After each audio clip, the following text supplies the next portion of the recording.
Yeah, thank you very much, Nico, and also very happy to sit in this lounge, and all the nervousness I might have had in the coffee break before this new format vanished with this beautiful music. So I'm really relaxed now, so we can get started. We were talking a lot about Europe and Europe's Europe's role in this, and so now the question is, before we talk about how Europe should respond, the first question is why should Europe respond, or what could be the objectives or motives for Europe to respond to Belt and Road? Yeah. I think one of the first questions to ask is what the objectives of a response. Is it about increasing cooperation? Is it about competing, or is it about rivalry? Another question is, if you respond, the question is to what? And I would argue that BRI as a vision is so vague, intentionally not explicitly defined, that it's actually very difficult to have a coherent policy response to BRI. I also think that there's this endorsement dilemma that many countries are facing. So do you endorse BRI as a political concept, or do you basically endorse the economic cooperation, which is at the core of the BRI? And then I also think the question is, who is responding? So is it the member states? Is it the EU? The EU probably as an actor for Europe, the core. So we'll talk about that more. But you can naturally see the tension between member states' interest and also the EU. I think one good example was the press conference after the Xi Jinping visit in Paris, where you can see the EU Commission line, which is quite a tough line. And at the same time, you have Merkel and Macron, who are more ambivalent because they have country-level interests, and they have at the same time their core forces within the EU. So I think that's also a complexity that we have to look at. And I think finally, if you talk about response, you also have to think about what is the response tool. Because if you want to respond, you have trade policy, security policy, development cooperation policy. So if you really want to be concrete, the question is, what is the policy response that you choose? So I think these are the questions that basically are that you have to think about before that. Okay, so as very often in life, it's the first important step is to know what you want, and what your strategy is. And I guess it's a no-brainer that the EU and Europe would probably have a different strategy than BRI or the Chinese when it comes to expanding in Europe and throughout the world, or supporting those countries. But where would you say are the most evident clashes of interest that these two actors have when they offer connectivity strategies to Asia, for example? I think there's two levels you can discuss that. You can discuss it on the geopolitical world order level. I'll try to go into a bit more specific areas where I think there is competition, or at least intersecting interests between the BRI and the EU.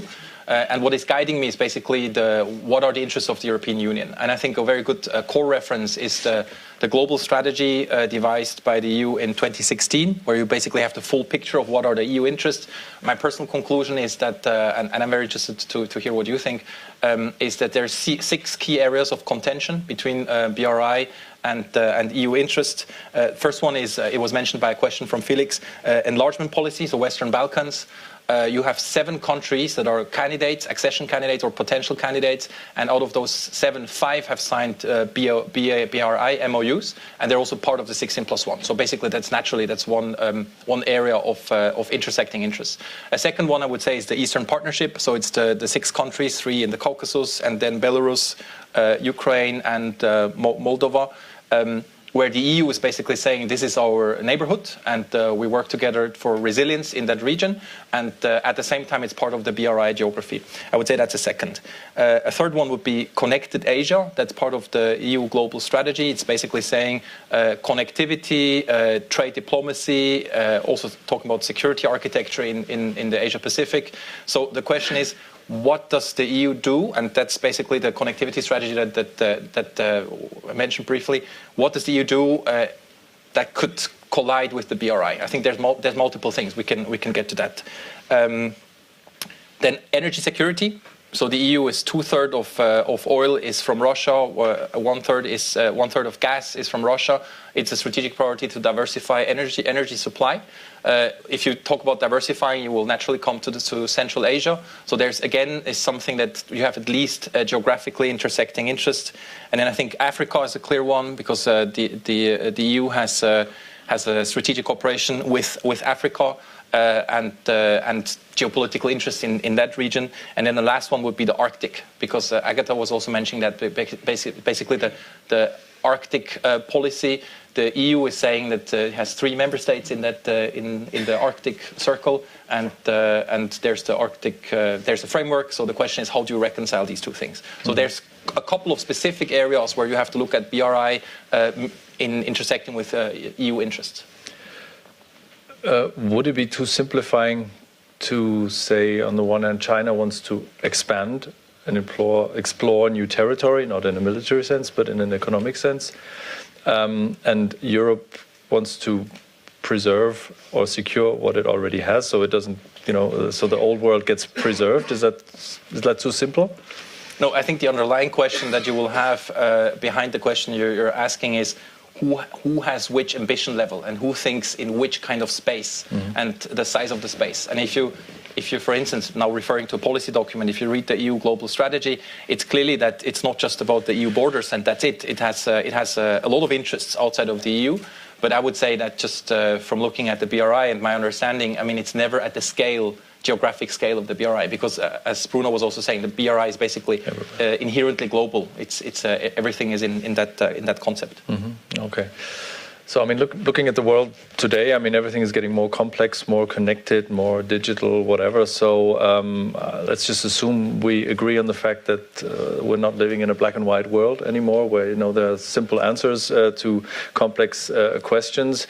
So now if we come to the how recommendation you might have, how Europe should respond, or how should the response look like if Europe is, as you quite rightfully mentioned, from the Macron, Merkel, and Juncker situation, kind of torn between defense, attack, and collaboration? So the 3 different areas of things Europe would want to do and need to do, but they are very, going in different directions. So how would you say should Europe react in order to be successful in this, complex environment?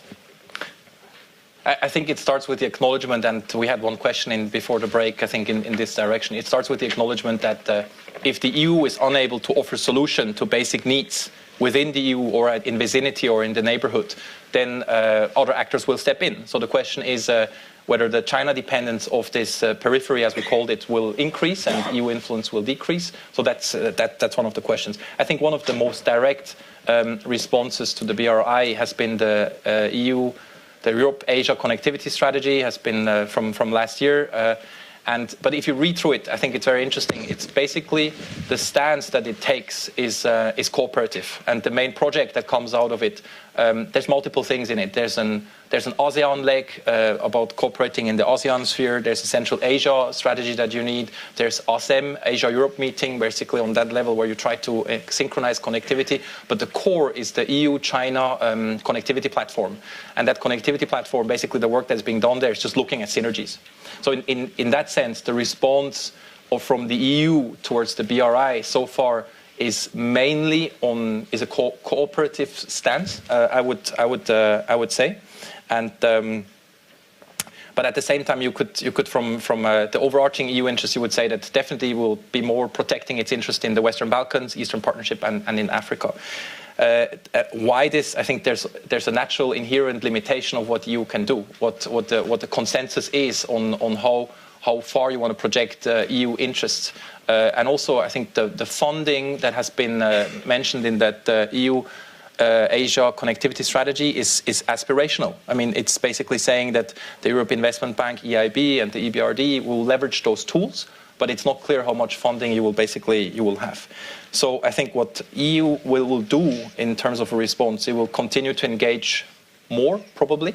Angela Merkel also made that point in that press conference. We Europeans want to have a more active role.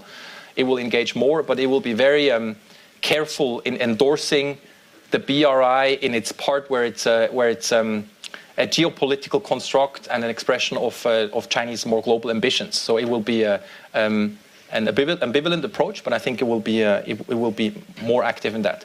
And then ultimately, I would say the BRI, if you want to have a really strategic response to the BRI as Europe, there's basically 2 ways that at least come to my mind. I think one is you go inside. So all the member states join the BRI. They compete economically, but they try to align politically. And basically, by aligning politically, they will have some leverage in influencing how the BRI goes. And the second one is not from inside of the BRI. I think the second one is, and even though it's a vague concept, but it's from above. So the question is how the EU, together with US, Russia, China, will work together to devise this new multilateralism. And then if you can basically reconcile the new rules-based order with the Chinese project, then you also have, I think this will take out anxiety. But these are two avenues that you can think about basically as a response. Yeah. And maybe a provocative question, but do you see that actually happen? Is that a viable option that any of the European states will unite politically so they can really act as one actor, even if it's just part of them, as a response or an alternative to BRI? Yeah, I mean, my main source is policy documents and speaking to people. So I think what very important is the new strategic outlook, EU-China. And it has just come out 3 weeks ago. And the noteworthy thing, to me at least, is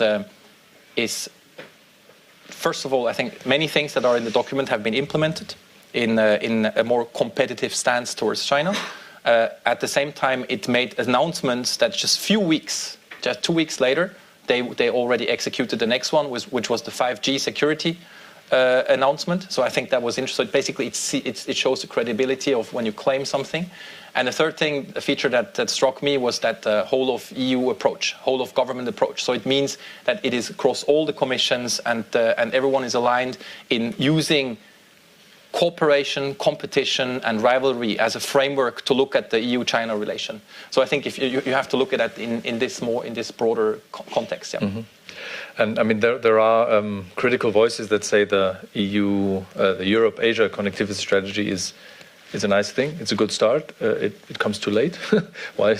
And it's like if you put them on an equilibrium, you still have BRI here, and you have this up there. And if you ask people concretely, okay, where are the projects? We would like to do this rather than BRI because we trust Europe more. And then they go like, we're not there yet. So is it something that you feel, or from your conversations, that can really also kick off concretely in the next 1 or 2 years that projects come out of this?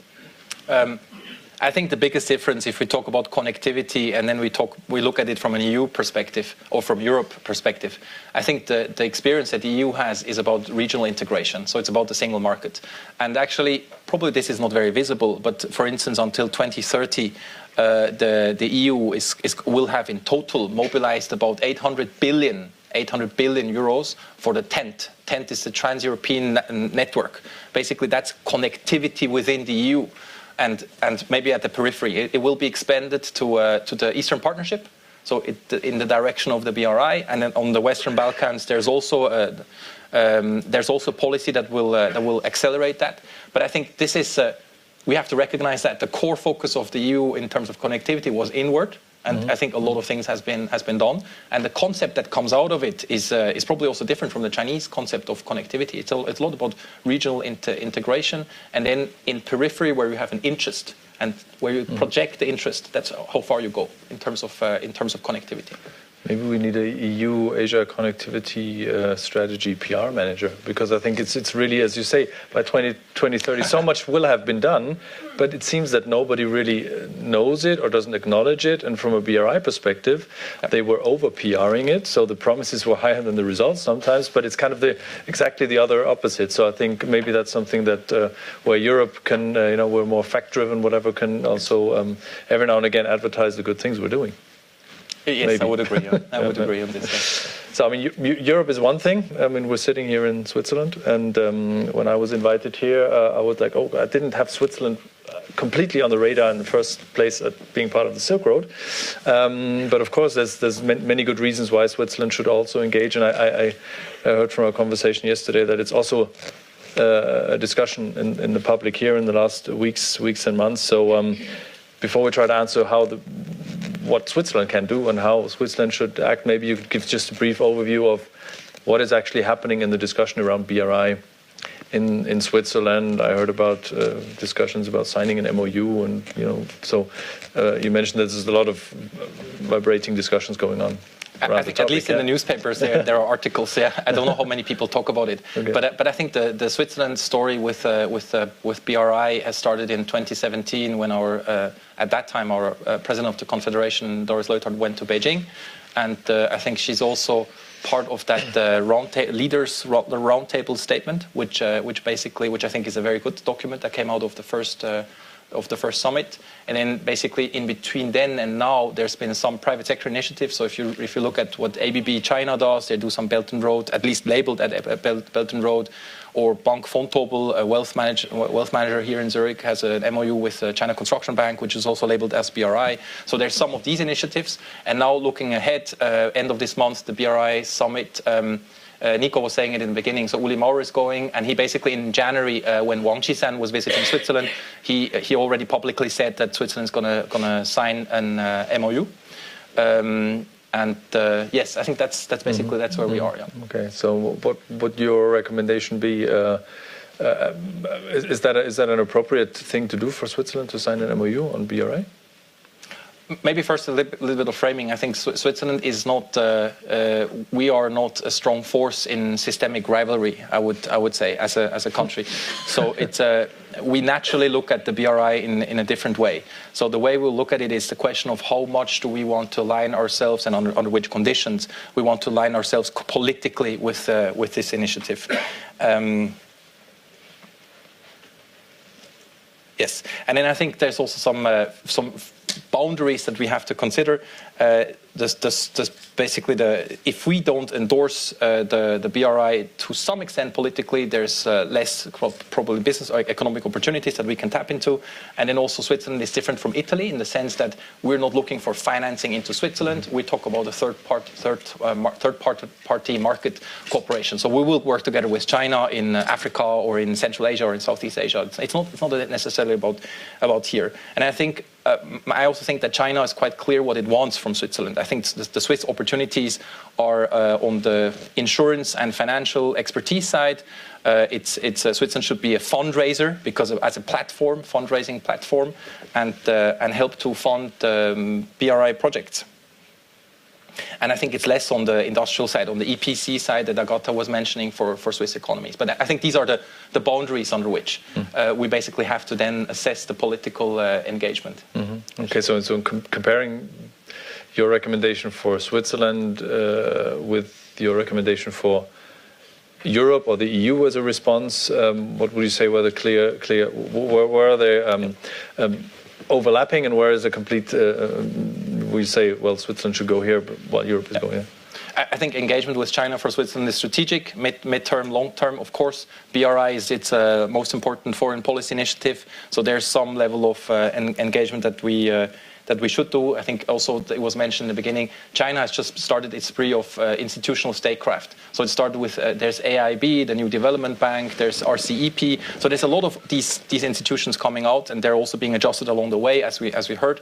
So BRI is just one out in this series of institution building. And the second reason I think it's why it's important that Switzerland engage is also because the BRI fundamentally is identifying an objective need that everyone commonly agrees that connectivity financing, development financing, that there is a need to do so. So again, it's a question about what are the political, basically the weighing that we have to do. And for this one, my thought process, how I look at this is, first, I think it's difficult to endorse a connectivity initiative while there's others there. There's a Russian-led one, there's an India-led one, there's a Japanese-led one, and there's also multilateral development banks. So the question is, why would you push forward and just endorse one or over-endorse one? The second thing that I will ask myself is economic gain. I think it's quite unclear. We talked about probably the financial sector can benefit. Contrary to the number, Agatha mentioned 150 billion. If you're based on the statement from Xi Jinping that he made publicly last year in a seminar on BRI, he basically said 5 years equaling 60 billion of mobilized funding. I think investment, FDI investment versus lending. Okay, yes. So the question is how big is the economic gain? And then so I also think that the question of how much can we influence. I mean, if we join, we sometimes hear that argument of we have to join, then we can co-shape. I think if you join, you're basically on a project On a project level, maybe it's bilateral, maybe it's trilateral, but that's the influence that you can exert. There's no multilateral governance. And it's also unclear, and I see Nico, it's unclear how it will evolve. Will there be a multilateral forum? Is it going to change its shape into a multilateral forum? And I think ultimately also because of the more differentiated EU position, I think at least we have to take note of that. I mean, this has to inform politically, it has to inform our decision. But ultimately, and just to conclude on that, I think it's about economic cooperation. So if we work together with China on MOU, it has to entail how do we practically work together, where do we do it? But at the same time, the text that we negotiate, it has to include Swiss language. I mean, the values that we need to find a way of putting this all together. And if the BRI evolves to a more multilateral forum, then the bilateral MOUs will anyway lose of significance. But in the end, I think the complexity of engaging in the BRI, we will feel it a lot also on the company level, basically on the concrete project level. It's not just a political framework. It's also ultimately also on the company engagement level. Perfect handover to the next session. Thanks. And Tobias, thank you so much. Thanks a lot. Thank you. Oh, you stay. Yeah. Switzerland not being a strong force in systemic rivalry, I think, is the nicest way I've ever heard anybody say that we're just a small and not so significant country. Well, thank you very much. We're going to move on to the second to last conversation. I think it's one that's come up a couple of times already, and of course this is it's come up in Markus's remarks for certain, is how can businesses engage with the Belt and Road, and how can business engage with Belt and Road companies, of course especially European businesses, maybe even Swiss businesses.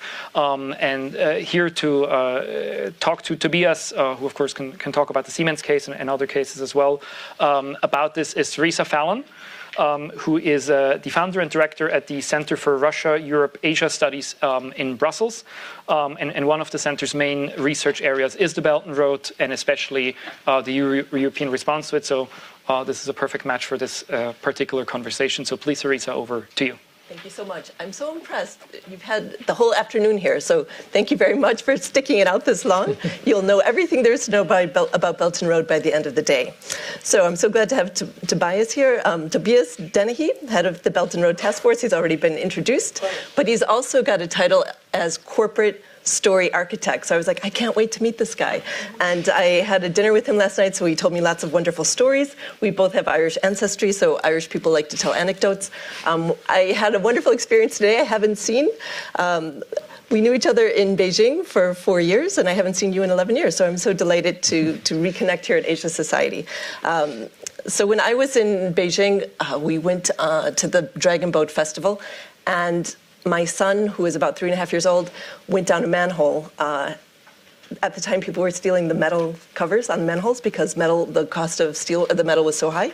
And of course, as a mother, I was terrified. And he hit his head, and head wounds have lots of blood. And so we went to the middle of nowhere. I thought, oh my gosh, what are we going to do? We went to this very, very small rural hospital, and I walked in, and there was a Siemens MRI machine. So I was like, thank you very much, Siemens. So Siemens has very good public diplomacy in China. So to many businesses, the BRI presents a wide range of opportunities, from construction and transport to financing and insurance. But there are also concerns. Is BRI just a scheme to help Chinese companies, as we were talking about in earlier panels? So you are a member of the board of management of the Asia Pacific Committee of German Business. You seek to create a favorable business environment for German companies in Asia, and you act as a Sherpa to the new APA chairman, Joe Keza. So Siemens was always thinking ahead, it seems. As head of the Siemens Belt and Road Task Force, how did the topic of BRI start being discussed at Siemens? And what is Siemens' approach to BRI after leading the task force for the last 1.5 years? Okay, it all started, as for many, in May 2017. So basically, from 2013 to May 2017, I also have to admit, we were doing the same as many were doing. We were acknowledging this great project idea, and of course, who cannot be in favor of infrastructure development? So we said, yeah, basically it's a good idea. There's a lot of theoretical potential for a company like Siemens behind it. But still, it was more on an observing level, seeing what happens. And then our CEO, Joe Kesa, was invited as, I think, one of the only multinational company CEOs to speak at the first Belt and Road Forum. And he came back kind of really, flashed and impressed also by Xi Jinping's speech and whatever. So he came back with a clear assignment saying, we have to look deeper into this. It looks like it's going to come. It's here to stay, yeah. So we can't just basically wait for it to happen, and here and there maybe we'll get a project. So we have to take a closer look at what is happening there, do some thorough analysis, and based on this, develop a strategy. And that's kind of how down the hierarchy ladder it hit me in the end, because I'm the guy taking care of Asia business in headquarters, saying, do you want to form this task force? And I said, yeah, sure. Sounds like a good idea. So that's basically what we did. It's a big virtual team throughout the company, where we at the beginning really dug deep into data. I didn't, like many people who know their way around Excel lists and stuff like that. So they did some really thorough analysis of what is happening where in which sector, and what of that is actually relevant for Siemens. And the result in the end was quite a bit. So, I mean, Siemens being in infrastructure, business, power, transportation, manufacturing, healthcare, there's many areas that actually Belt and Road fits. So that was just kind of confirming our notion that there would be a lot of potential business in there. And then in the end, based on this analysis, we were asked to derive a strategy which is, sustainable for the Siemens business to actually, not only participate in some projects that might fall out of the Chinese government or an EPC knocking on the door saying, we don't have what you have, can you be part of our project? But maybe also to proactively shape what is going on and be part of projects that are not only maybe initiated by China. So basically, the strategy we came up with is actually dead simple. So it's on the one hand pull, and on the one hand push. So it's easy to memorize also for headlines and stuff. No, but in the end, what we found out is that we, as Siemens, and also many other companies, we've been doing Belt and Road for longer than Belt and Road. Of course, so we've been doing business with Chinese partners, with Chinese EPCs outside of China for much longer than 2013. So this is a business that has been growing over the years. Apart from this year, so this year we really sense a dent in terms of less is happening, which doesn't mean it's stopping, but it's just less. Yeah? So one clear strategy was continue what is working well and intensify this from China, with China to the world. That's why pushing out. But then we felt, okay, this is already happening, but it's on a smaller scale. It's more on a technology provider here and there, and providing some solutions. So we thought we need to add something else. And looking at Siemens as a company, we've been around for over 170 years. We're basically in every country around the world, have a footprint there which is many decades, sometimes over 100 years. So we found we actually know more about those countries than China does. Why don't we leverage this fact that we actually are well connected to customers, to politics, we know the local market needs. Why not go there first, find projects that the country really needs, and they say, we really would need to do this. We're lacking financing, but we also want we need some level of standards in a project that sometimes, to be honest, the Chinese execution so far hasn't given us yet, so we're not that happy. That was a feedback we often got. So that's basically the idea, which we try to experiment with. What happens if we come up with a project idea that China doesn't have on the radar, and basically knock on their door, say, we have something, are you interested? So that was how it all started with this idea, and yeah. So Siemens seems to be a success story. So what is the general view on BRI from businesses in Germany, and maybe you can comment on Europe, and has the view changed over the last years? You said that it's getting a little tougher now, so maybe you can comment. I mean, of course, even though we only started in 2017, taking a more thorough look at it, at least in the German environment, there are very, very few companies who have been intensively doing Belt and Road projects over the last couple of years on a broader scale. So you have companies like Schaeffler, for example, who do clearly logistics business, who have been doing the Duisburg China connection for many years successfully, but in a specific sector. So generally over the last, talking to German companies and other companies, we felt that there was a level of awe about this big thing coming. How can we be part of it? We don't really understand what's going on, and I'm just so small, and can I be a part of it or not? So there's kind of a lot of anxiety and insecurity of is there even a chance to shape it? And then and there's no one fits all answer. Of course, you can't say that the way we approach it doesn't work. Copy and paste for every company, of course, because of size and of local footprint or whatever. But the principle of switching the perspective to look at the BRI country first and not at the Chinese interest, but trying to find what they need for. I think that's a principal view of addressing Belt and Road projects that any company can approach. Yeah, I mean, it's probably maybe on a smaller scale in a different sector, but it's something that. I said in the expert roundtable around noon, we sense a lot of laying back, sitting in their office and waiting for the Belt and Road project to come along. Why aren't the Chinese asking me if I want to be part of it? I mean, sometimes they don't even know you exist, which is a bad thing in a way, but it's something where you need to be very proactive. And I think this proactive, or even the notion of being able to proactively shape it is something that most of the companies we talk to, they just don't feel that they even have the chance. But we try to show them that if you approach it with a long-term perspective and some sort of self-confidence about what you're doing, it can work. So your secret sauce then is being proactive and also having good connections, because you've been established in a lot of countries for a long period of time. Yeah, I would say one prerequisite is indeed that you are either very well connected or positioned in a BRI country or in China, ideally in both. Because if you come as a complete no-name to the game, you're neither present in, let's say, Indonesia, nor do Chinese EPCs or the government representatives know who you are. You're probably going to have a harder time getting your foot into the door. You may need to piggyback on somebody else's approach, but generally, I think that's something being proactive and just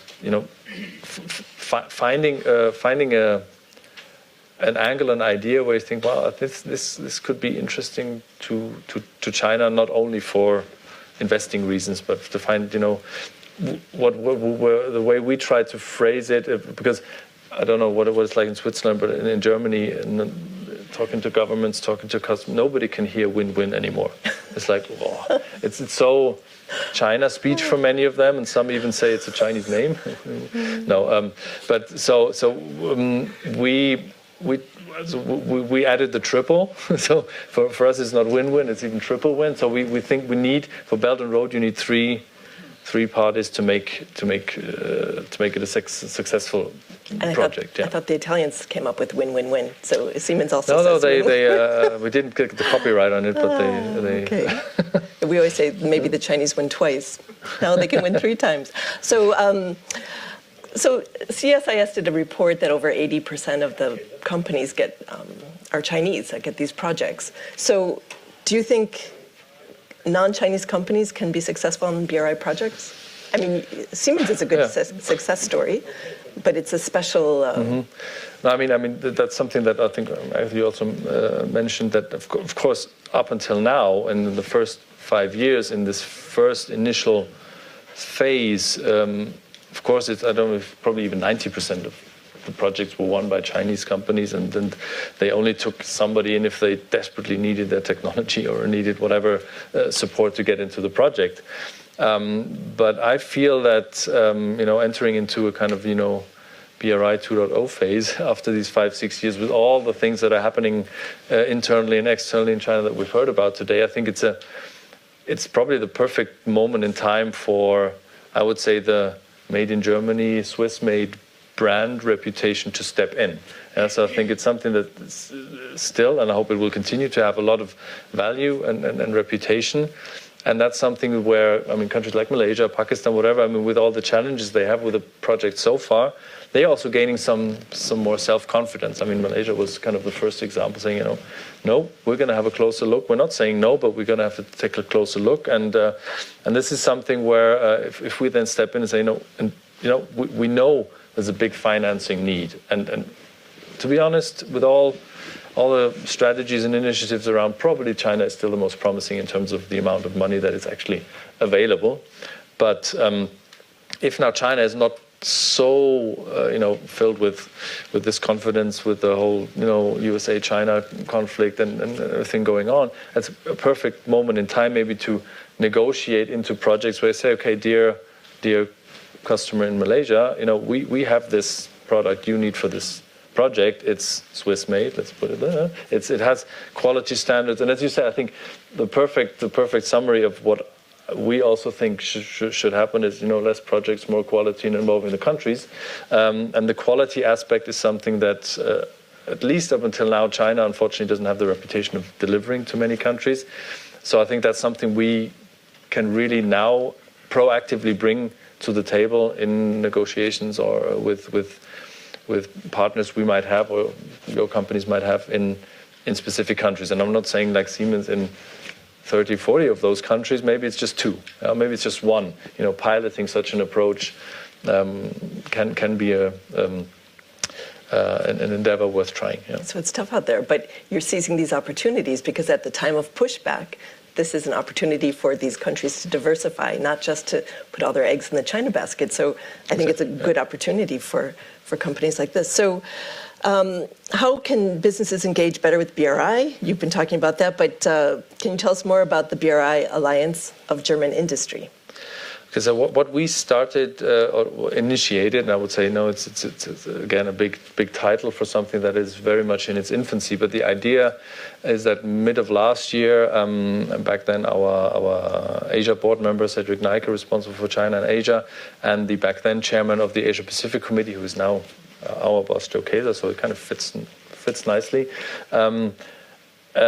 Launched an internal working group, which on the external side we framed BRI Alliance, but basically it's a working group where we're trying to bring together as many German companies as are interested in learning more, exchanging on Belt and Road.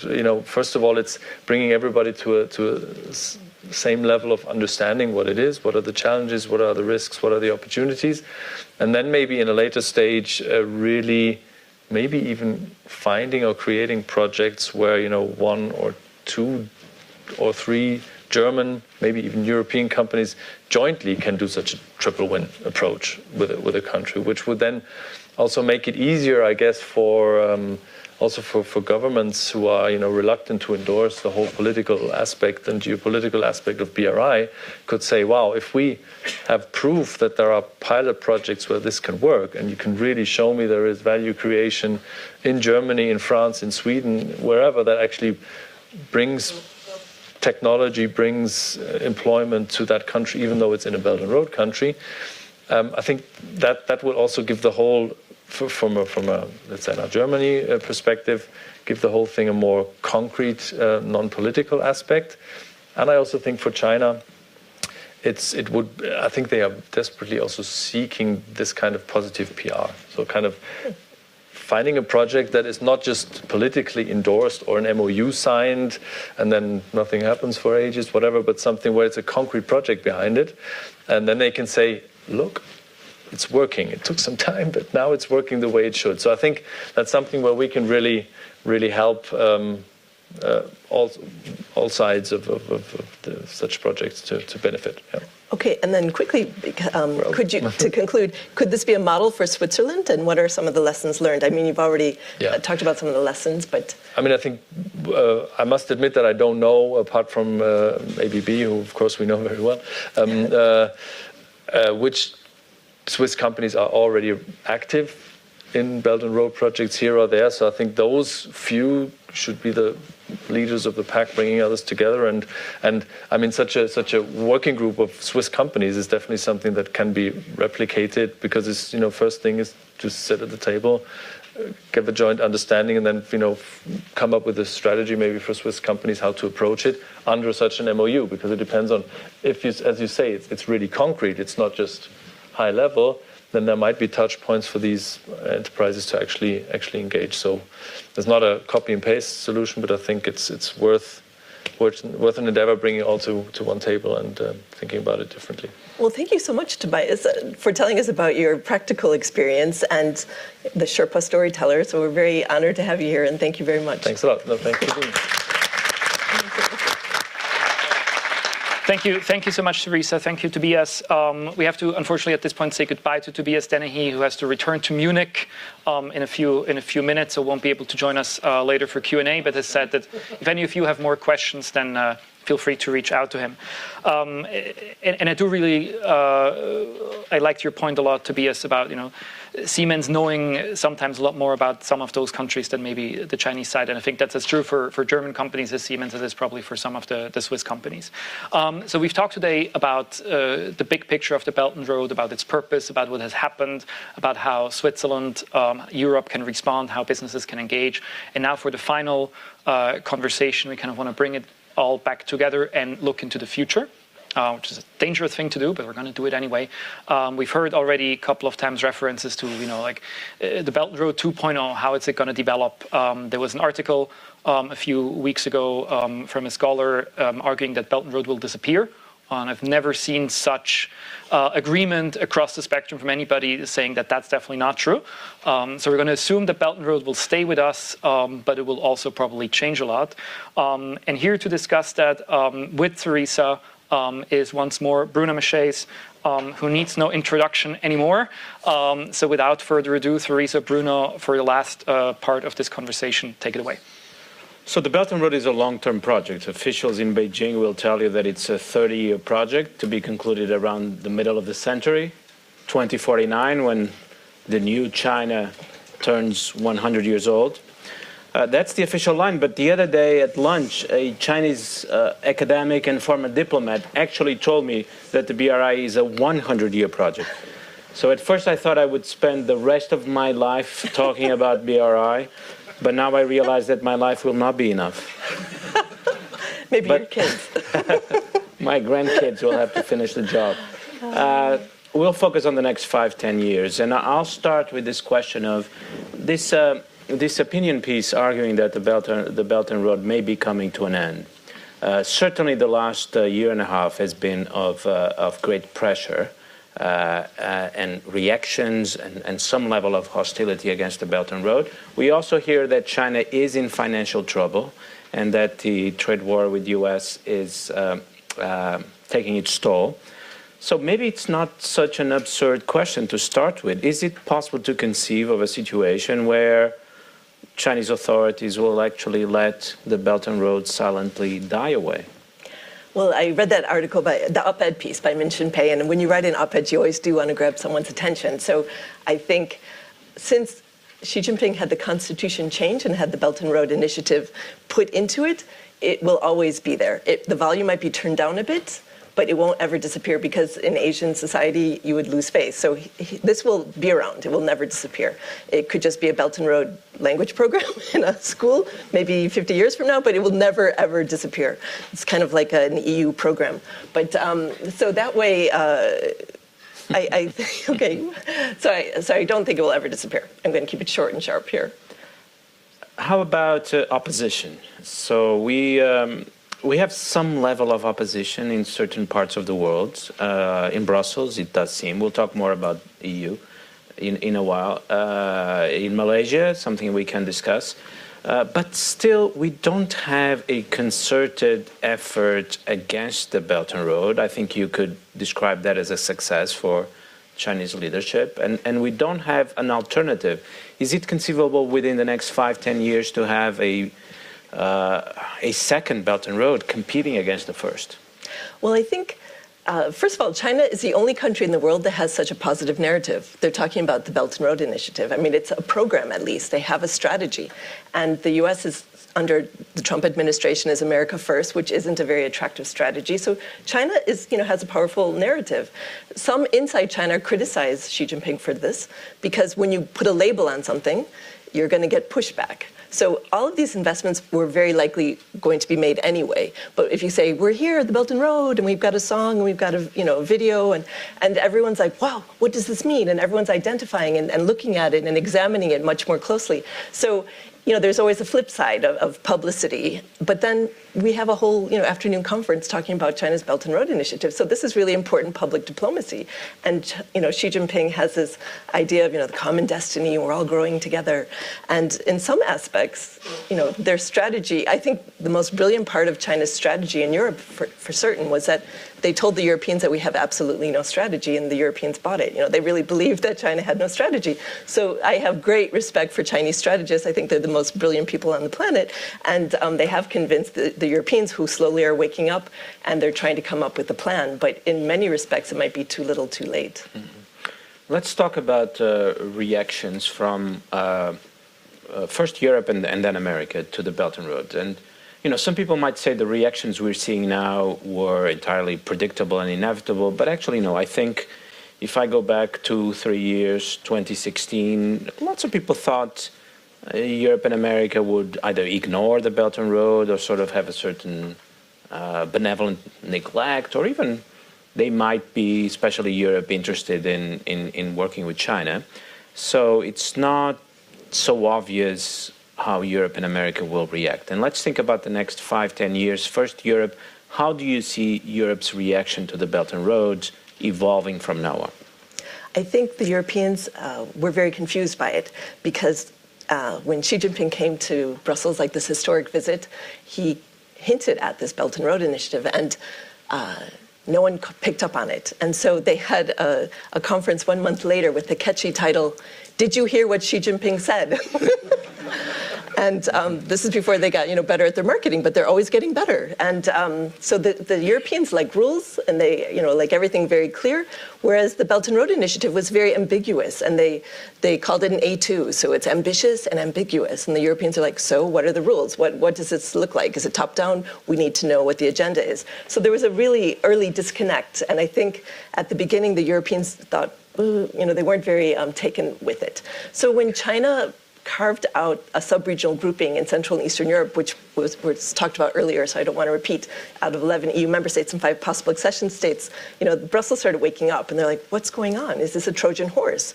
Why are they carving out this region within the EU that straddles EU and non-EU member states? So I think their first response was fear, because they felt that China was trying to get influence in an area.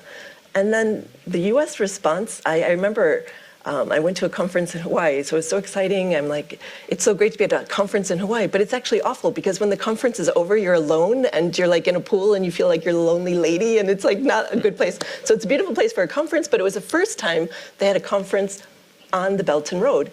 And they were very ambivalent. I mean, they weren't sure what it was. They felt they should have a conference to discuss it. And some people were very, very pro. Some Americans were so pro Belt and Road. They said, this will be great for the world economy. They make more ports. It means we trade more.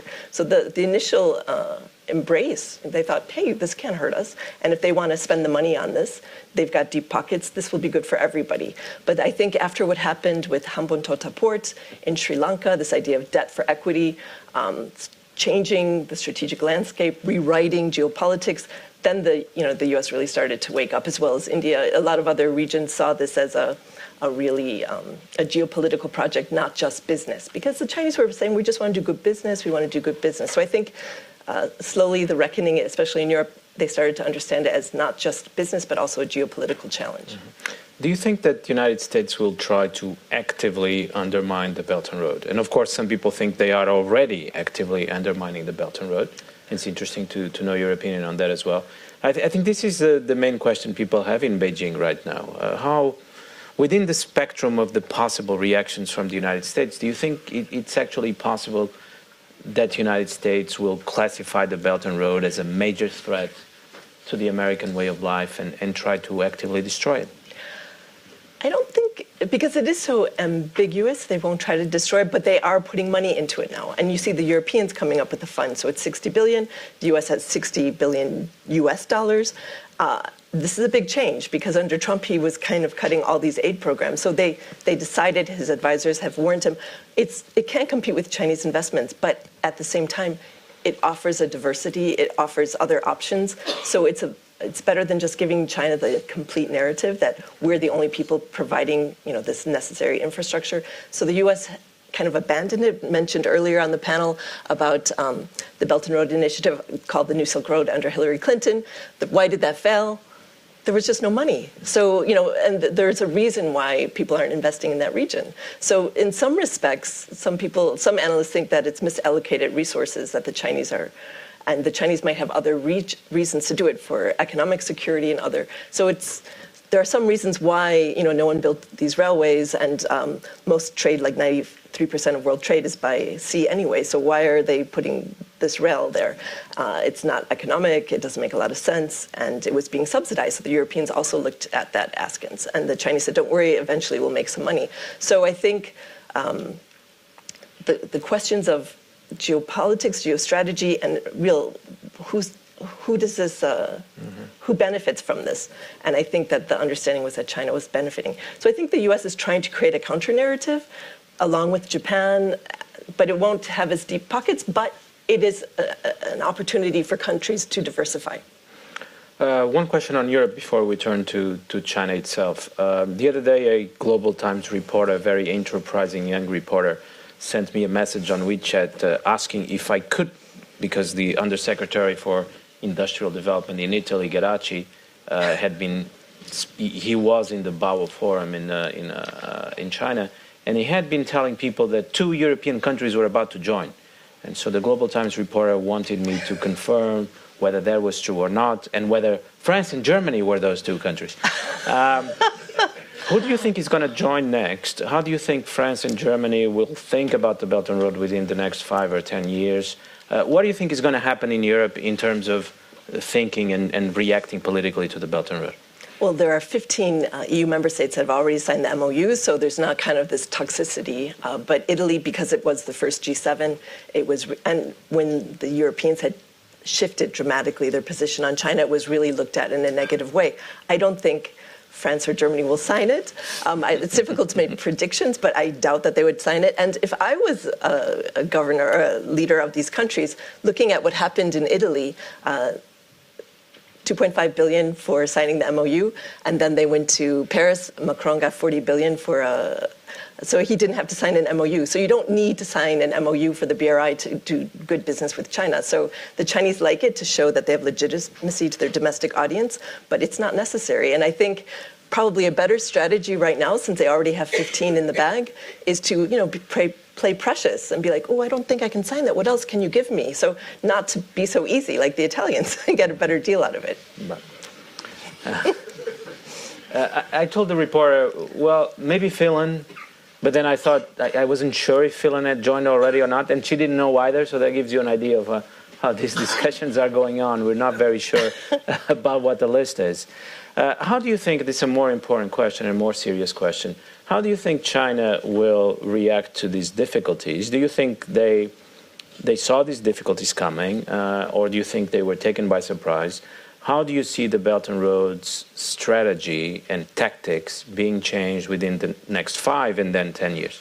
How will the Belt and Road change in the next 10 years? Well, I think the Chinese are always paying attention to feedback loops, and they study what went right and what went wrong. So they're always learning and improving and tweaking it. So it's constantly evolving and getting better. So I think that they know they have what we call a lot of red elephants, bad investments all along the way. We call them white elephants, but the locals call them red elephants because they come from the Chinese Communist Party. So I think the Chinese are learning from their mistakes, and that it's getting better and stronger, so that there will be a 2.0. They understand the public diplomacy aspects, and that if they overpromise and underdeliver, there will be terrible blowback.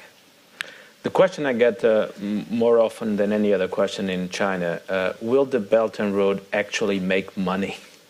And my question for you is, will it make money within the next 5 years, within the next 10 years, within the next 30 years, or never? Is it not, perhaps not about making money at all? Okay. Does a Eurotunnel make any money? Infrastructure doesn't make money. It provides a public good. And people who think they're going to get money, that's why no one's investing in these projects. Private investors don't invest because they don't make money. So it's more of a geostrategic issue, I think, for China. That takes us to the question of security. I think, 5 years ago or even 3-4 years ago, when I started to go to these conferences, people, when predicting the future, they would usually say that the Belt and Road would get in trouble because of the security element. Pakistan, Central Asia, very dangerous places to do business. But actually, that's one thing, if we try to think back to what we were saying about the Belt and Road 3-4 years ago, that's one thing that actually went pretty well, right? The Belt and Road has been navigating those very dangerous straits, at least for now. But so my question for you is, do you see within the next 5-10 years security trouble affecting the Belt and Road? Well, as Deng Xiaoping had said, once you open a window, the flies can come in. So the Belt and Road goes both ways. And so they will definitely have security issues. We see China's great concern in Xinjiang and the Muslim population there. And their re-education camps, some people call them concentration camps. So this will have a lot of blowback within the Muslim community around the world. Some countries like Pakistan don't comment. Turkey has made statements. So I think this makes things more complex and difficult for China as time goes by. I thought you might ask me that question. So I came up with 3 black swans because I know you're bankers and a lot of you are bankers. So I was at a future conference at Wilton Park. So we only went out to 2035 and they told us you have to, a futurist goes to the future and comes back and tells us what it's like. But it's really hard. But so the number one issue for China is really water. And we're not really thinking about that, and food security. And with climate change, and even in 10 years, they really will have serious issues about water. So that's not on everyone's radar right now when we talk about Belt and Road, but water, a lot of people think they could never be a great power because of the issue of water and food security. Second is slowing of the Chinese economy and perceptions of that, and then growing nationalism within China. So we see increased tensions in the South China Sea, East China Sea, Taiwan Strait, there's a long list. All these things could lead to unintended consequences. So accidental plane hitting somebody or 2 ships sinking. So this could have a catastrophic outcome. And we know that this area has a lot more ships and planes penetrating other airspace and seas. And then thirdly, this is a provocative, but I wanted to wake you up because it's the last panel of the day. So implications of Germany becoming untethered from Europe. Now, this might sound, as a futurist, you have to think ahead and what might happen because the UK has left. Germany's showing a lot more unease, perhaps, with what's going on within the EU. And at first I thought, okay, this is a bit... But then I went to not 1, but 2 conferences back to back. One in Berlin about this and then one in Moscow. And this kind of unusual Germany, Russia, China hookup. And there are papers written about this, and this is something where we have to kind of look at the horizon and try to imagine what we might think is the unimaginable. So those are the black swans. And then I came up with 7 gray rhinos, because we all know what gray rhinos are. They're just running at us. We know they're coming, but we can't get out of the way, but they're not moving so fast, but we see them coming.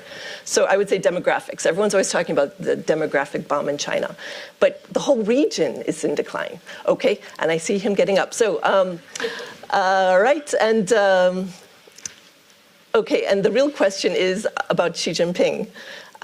There's a lot of criticism of Xi Jinping for not managing the US relationship well. I was surprised by how many Chinese are actually criticizing him because I thought they would be afraid to, but they are criticizing him. And then, since he has destroyed the norms of peaceful succession, there are no more term limits, no successor in training. So what happens if he dies? Because he will die, so that's a gray rhino. So what will happen? This will be, very worrisome. So. On that happy note, or sad note, I'll leave it to you. Final question. It's a 10-second answer. When we get back together in this room in 2029, within 10 years, all of us, will we call the Belt and Road a success or a failure? In just one word. You can only pick one of those 2 words without explaining. I'm supposed to say Kauai? Will it be a success or a failure in 20 years' time? I worked for Sheikh Zaki Yamani. He told me never make predictions, and if you do, make them often. So invite me back in like a year. Very well. I think we'll have opportunity for the audience to pick one, success or failure, within 10 years. We'll do a straw poll. Excellent. Theresa, Bruno, thank you very, very much.